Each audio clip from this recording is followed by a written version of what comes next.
नमस्कार बच्चों, कक्षा 12वीं के व्यवसाय अध्ययन इस विषय के पाठ नंबर 4 जो कि नियोजन है, इसको हम विस्तार से पहले ही पढ़ चुके हैं। अब हम पुनरावृत्ति करेंगे, बहुवैकल्पिक प्रश्नों का अभ्यास करेंगे और इसको विस्तार से जानेंगे। सबसे पहले हम इसको निष्कर्ष रूप में देखते हैं कि नियोजन का अर्थ क्या होता है। नियोजन का अर्थ पहले से ही ये सुनिश्चित करना होता है कि हमें भविष्य में क्या करना है और किस प्रकार से कार्य करना है। अतः हम कह सकते हैं कि नियोजन से आशय उद्देश्यों को निर्धारित करना और उन उद्देश्यों की प्राप्ति हेतु समुचित कार्यविधि को विकसित करना होता है। उसके बाद हमने विस्तार से पढ़ा था नियोजन का महत्व। नियोजन निर्देशन की व्यवस्था करता है। नियोजन अनिश्चितता के जोखिम को कम करने में सहायक होता है। नियोजन अति व्यापित और अपव्ययी क्रियाओं को न्यून करता है, कम करता है। नियोजन नव परिवर्तन विचारों को प्रोत्साहन देता है। नियोजन से निर्णय लेने में सरलता आती है। नियोजन नियंत्रण के मानकों को भी निर्धारित करता है। उसके बाद हमने नियोजन की विशेषताओं के बारे में देखा था। नियोजन का केंद्र बिंदु होता है, प्रबंधन का प्राथमिक कार्य माना जाता है। यह सर्वव्यापी होता है, सब जगह पाया जाता है। कोई ऐसा क्षेत्र नहीं जहां पर नियोजन की आवश्यकता महसूस ना की जाती हो। नियोजन भविष्यवादी भी होता है। नियोजन में निर्णय रचना होती है। नियोजन एक मानसिक अभ्यास भी कहा जाता है। जिस प्रकार से किसी भी तस्वीर के दो पहलू होते हैं, किसी भी चीज के पक्ष और विपक्ष दोनों तरफ के रुख होते हैं, ठीक इसी प्रकार जहां नियोजन के एक तरफ गुण होते हैं, विशेषताएं होती हैं, वहीं दूसरी तरफ इसकी कुछ सीमाएं भी होती हैं, कुछ बाउंड्रीज होती हैं, कुछ लिमिटेशंस होती हैं जिसके बाहर नियोजन कार्य नहीं कर सकता। जैसे उदाहरण के तौर पर नियोजन दृढ़ता उत्पन्न करता है। परिवर्तनशील वातावरण में नियोजन प्रभावशाली नहीं सिद्ध होता। नियोजन रचनात्मकता में कमी लाता है। नियोजन के अंतर्गत लागत में भारी नुकसान होता है, भारी लागत आती है, लागत का ज्यादा आयोजन करना पड़ता है। नियोजन समय नष्ट करने वाली प्रक्रिया मानी जाती है, इसमें समय ज्यादा वेस्ट होता है। नियोजन सफलता का आश्वासन भी नहीं कहा जा सकता। अवश्य तौर पर आवश्यक रूप से हम नियोजन करते हैं, पर ये हम 100% श्योरिटी के साथ, आश्वासन के साथ नहीं कह सकते कि नियोजन सफल हो ही जाएगा। अर्थात नियोजन सफलता की गारंटी नहीं देता। उसके बाद हमने नियोजन की प्रक्रिया के बारे में जाना था। उद्देश्यों का निर्धारण होता है। प्रत्येक संगठन के कुछ उद्देश्य होते हैं। उद्देश्य पूरे संगठन और प्रत्येक विभाग के लिए तथा प्रत्येक इकाई के लिए संगठन के अंतर्गत ही निर्धारित किए जाते हैं।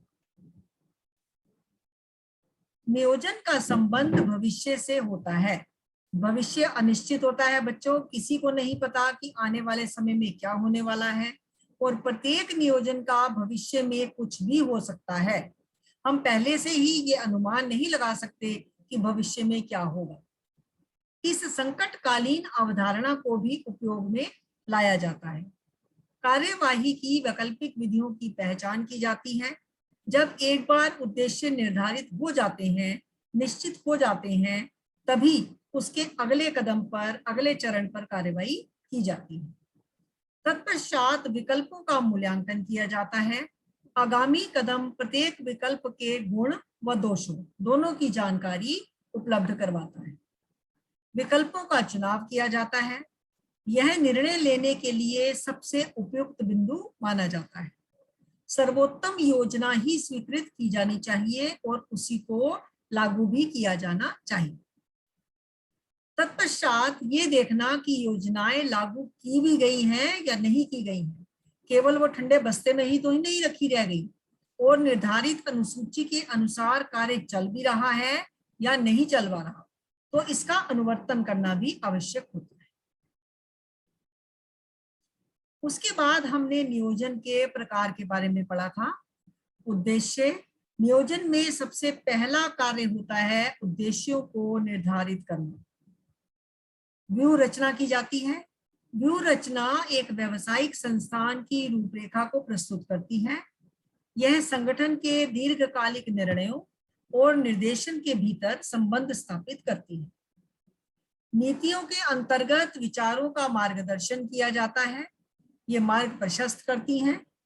कार्यविधि से तात्पर्य होता है दैनिक गतिविधियों का संचालन किस प्रकार से किया जाता है। फिर नियम बनाए जाते हैं। नियम क्या होते हैं बच्चों? नियम विशिष्ट विवरण होते हैं, ब्यौरा होते हैं, जो हमें समझाते हैं, हमें बताते हैं कि हमें क्या करना है, हमारा अगला कदम नियोजन में क्या होगा। इसके बाद कार्यक्रम बनाया जाता है।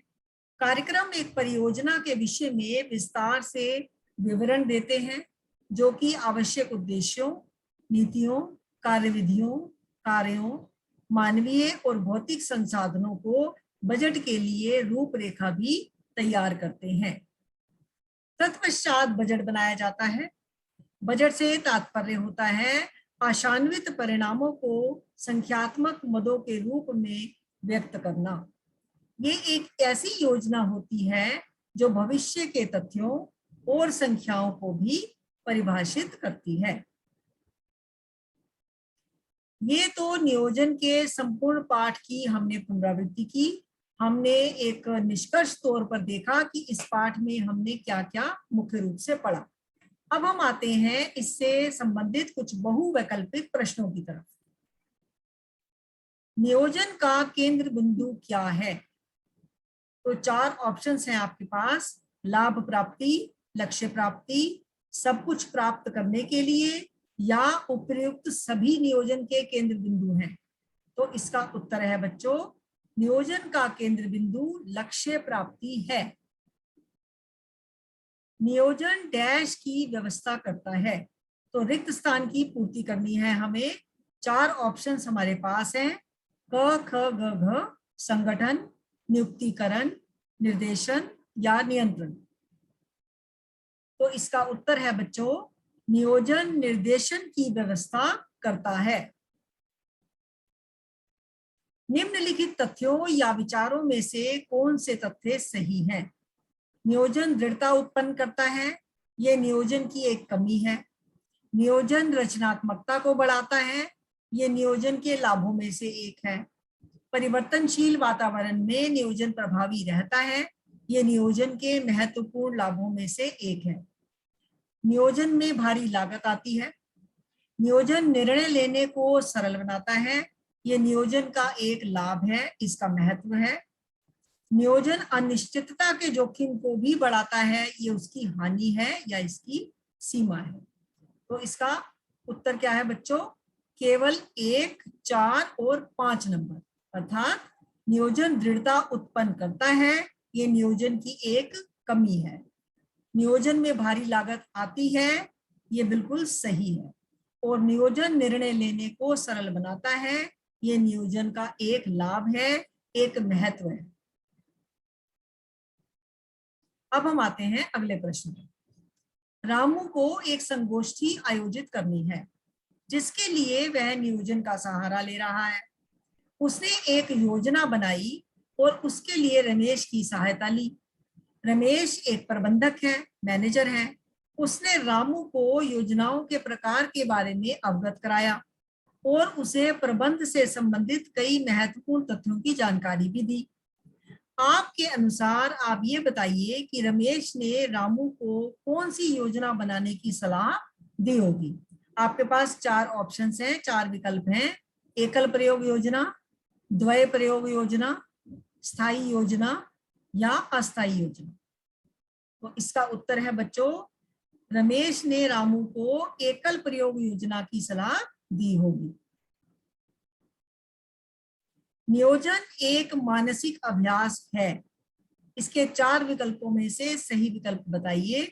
यह 100% सत्य है, यह पूर्णतः गलत है, यह कुछ हद तक सही कहा जा सकता है, या नहीं, नियोजन तो एक शारीरिक अभ्यास है? इसका उत्तर है, ये 100% सत्य है कि नियोजन एक मानसिक अभ्यास होता है। नियोजन की प्रक्रिया में सर्वप्रथम मुख्य कार्य कौन सा होता है?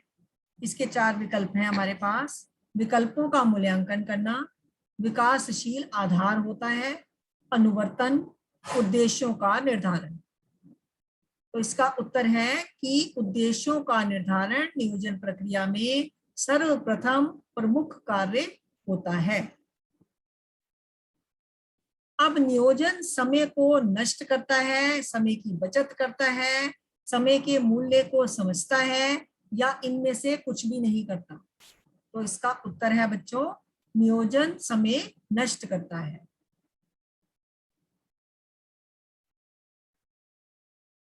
इस गद्यांश को पढ़कर हमें समझना है और प्रश्नों के उत्तर देने हैं। प्रक्रिया से तात्पर्य दैनिक गतिविधियों के संचालन से है। कार्य कैसे संपन्न करना है, इसकी विस्तृत विधि प्रक्रिया कहलाती है। ये प्रक्रियाएं एक विशिष्ट कालानुक्रमिक क्रम में होती हैं। जैसे उत्पादन से पहले माल मंगाने की कोई प्रक्रिया हो सकती है। विशेष परिस्थितियों में प्रक्रियाओं के चुनाव के विशिष्ट ढंग होते हैं। वे सामान्यतः आंतरिक लोगों के अनुसरण के लिए होते हैं।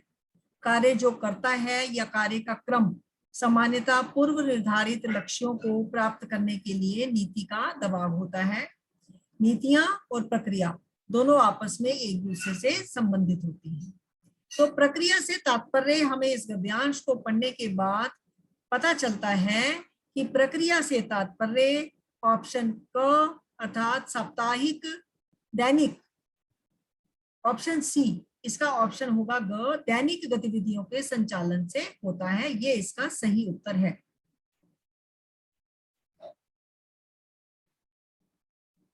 सरकार देश के लिए कितने वर्षीय योजनाएं बनाती है? 1 वर्षीय, 3 वर्षीय, 5 वर्षीय या 10 वर्षीय? सरकार देश के लिए 5 वर्षीय योजनाएं बनाती है। निम्नलिखित में से क्या नियोजन की सीमा नहीं है? परिवर्तनशील वातावरण में नियोजन प्रभावी रहता है। नियोजन में भारी लागत आती है।